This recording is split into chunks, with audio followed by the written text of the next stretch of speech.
everyone, it's me, the Otaku Fango, here to review episode 12, the final episode of Sengoku Nightblood.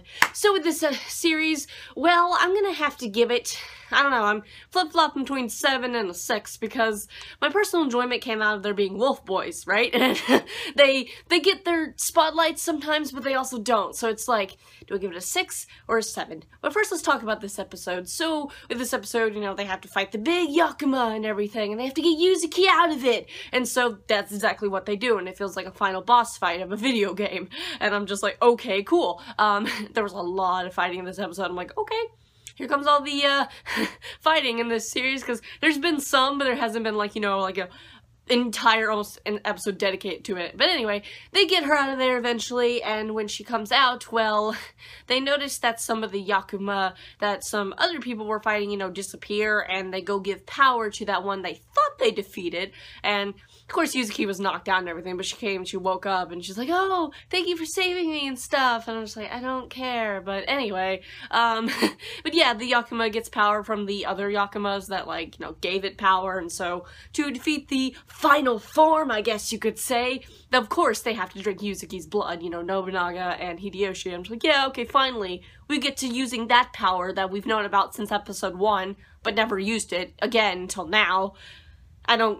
I'm like, really? Okay, but anyway, so yeah, though, but after they, you know, get the power from her blood and everything, and all that stuff, they defeat it, of course, and it's like, yay! The Yakuma are gone! For now, I guess! And I'm just like, yeah, yay, they did a thing.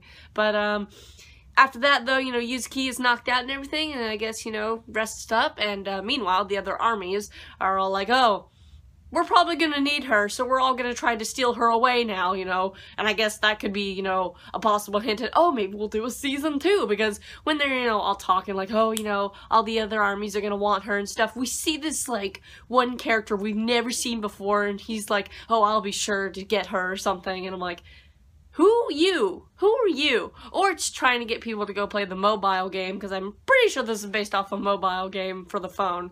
Visual novel thing. So yeah, it's either the hinting at maybe doing a season 2, or they're like, oh, you should go play that so you figure out who this character is that we showed for like 1.2 seconds. So it's just like, yeah, okay.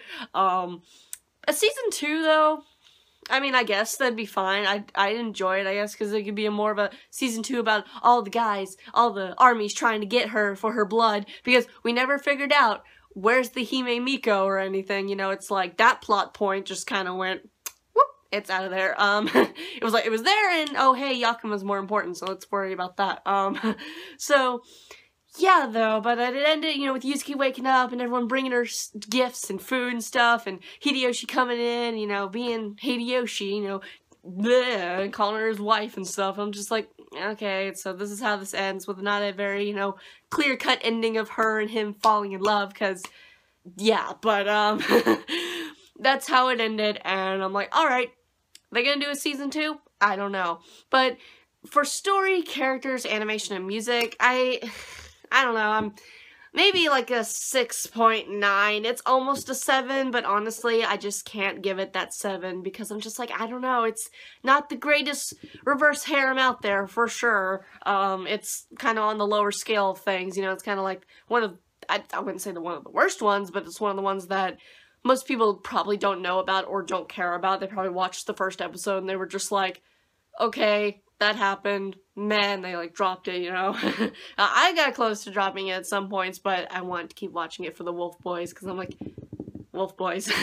And that's, again, I wish that if they do a season 2, I want her to hang out with them more. I don't care about the vampires who don't act like vampires, by the way. I'm like, out of the times that there's so many vampires in this series, she's gotten her blood drank twice. Technically 3 times if you count Nobunaga and Hideyoshi both doing it at the same time, but technically twice. She's had her blood drank by 3 people. Both 2 Hideyoshi twice, and then Nobunaga once. And I'm just like, wow, none of you act like vampires. At all. Why is that? Like, it's really kind of annoying when I think about it. I'm like, I mean, and it's like with the wolf guys, they don't really have to act like wolves, because wolves don't really do anything. I really wish the animation would animate the ears and the tails more on the wolf boys, because that would be interesting. But hey, budget, right? Because this anime has a limited budget. Pretty obviously that it does. But overall, Sengoku Nightblood was alright. Would I watch it again? No. Would I watch it season 2? Possibly. So, what'd you guys think of Sengoku Nightblood? Would you want a season 2? Would you watch it? I don't know. And what would you rate the score of this series? And I'll see you guys in whatever I review next. Bye!